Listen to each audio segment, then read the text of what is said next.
अंगूठा दे दिया एकलव्य की तरह, कहना मतलब कर्म दे दिया शिक्षक होने के नाते। एक कलमकार को शिक्षक भी, शिक्षक, पत्रकार और कवि, लेखक, ये सब कलमकार ही होते हैं, कलम ही इनकी जान होती है। सरल संबंध नहीं। हाँ, इस मैं आमंत्रित कर रहा हूँ, बड़े आदर सम्मान के साथ आए और काव्य पाठ करें। धन्यवाद त्यागी जी। आज के इस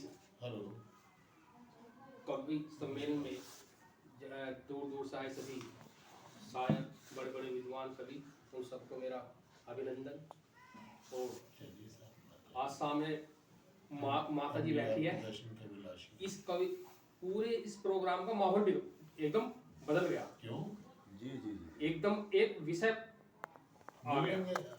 तो मैं चाहूंगा मैं भी कुछ पंक्तियां माता से ही सुनाऊंगा। हाँ, अच्छा देखो, पहले उस समय दो बात कहना चाहूंगा। यहाँ हम जो ये सब हो रही है, सब बातें हो रही है, चर्चाएं, ये सब चर्चाएं तो है, और कितना अच्छा लग रहा है। ऐसे ऐसे विषय निकल के आ रहे हैं इस संकलन काव्य के द्वारा,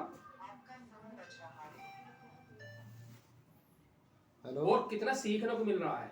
अभी देखो, बेटियां पे बोला उन्होंने, माँ पे बोला, कोई बेटे पे बोल रहा है, तो ये सारी चीजें एक ही छत के नीचे सीखने को मिल रही है। तो इससे अच्छा और प्रोग्राम क्या हो सकता है?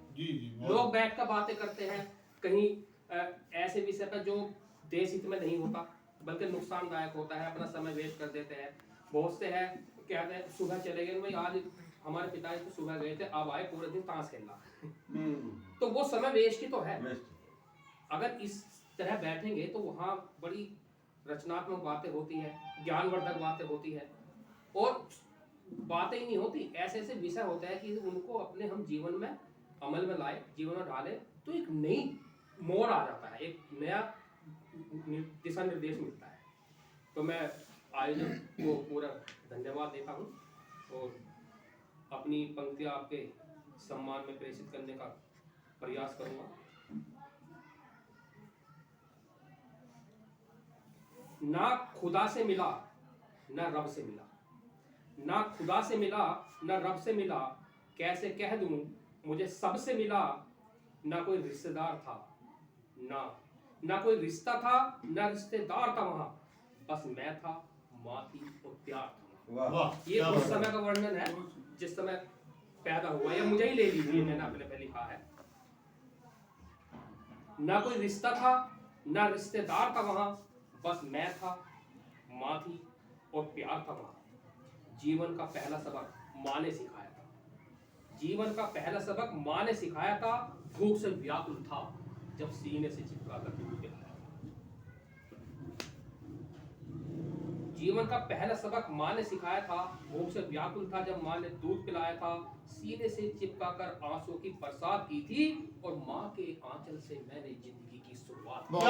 बहुत बढ़िया, क्या बात है, क्या माँ बात है। के आंचल से मैंने जिंदगी की शुरुआत की थी। उनके चेहरे पर मुस्कान, भले ही उनके चेहरे पर मुस्कान थी, भले ही जेब खाली थी, बरसात जोरों पर थी और रात काली थी, खुली मुठ थी और नग्न बदन आया था। वो बाप ही था जिसने मुझे पहला वस्त्र पहनाया।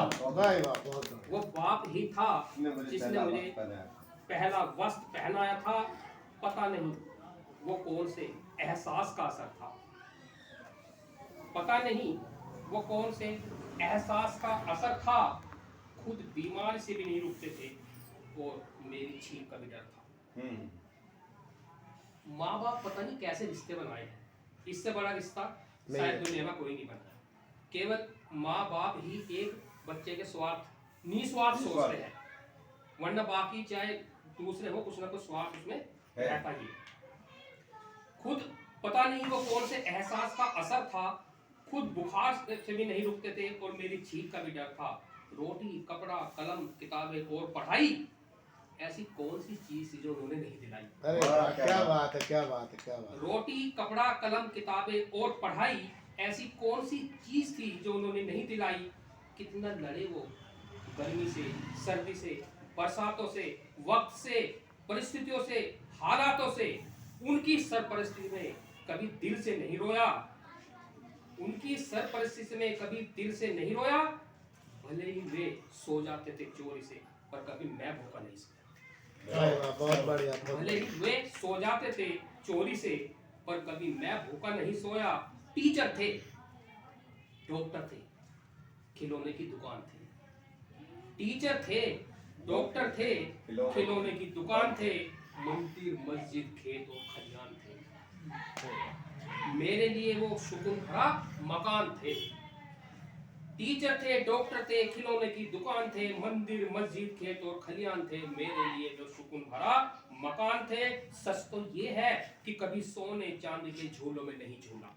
मेरे लिए ये बात है, सच तो ये है कि कभी सोने चांदी के झूलों में नहीं झूला, पर सच ये भी है कि माँ बाप की परवरिश को मैं आज तक नहीं क्या अरे भाई भाई वाह। माँ बाप की परवरिश को मैं आज तक नहीं भूला। गिरता है, संभलता है और खड़ा होता है।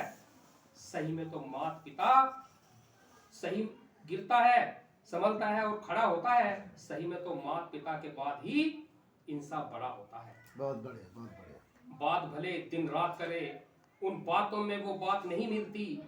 डांट भी जो निस्वार्थ रहे, अब माँ की डांट नहीं मिलती। मतलब ये दुर्भाग्य है कि मैं जो सुना रहा हूँ थी शब्द लगा है, ये पास्ट की सारी बातें हैं। माँ बाप का अब मुझे सौभाग्य साथ रहने का नहीं मिल रहा है दोनों का। तो ये इसलिए अभी वत्स जी ने सुनाई थी, इनके उसमें सब जो है प्रेजेंट वाली स्थिति थी और मेरी ये पास्ट वाली है। तो बात भले दिन रात करे, पर बातों में वो बात नहीं मिलती। डांट भी जो निस्वार्थ रहे, अब वो माँ की डांट नहीं मिलती। एक वो दिन था और एक आज है। मुझे अपने अस्तित्व पर नाज है। लोग माने जिसे माने, ये उनका ज्ञान है, पर मेरे लिए तो मेरे माँ बाप ही भगवान। क्या बात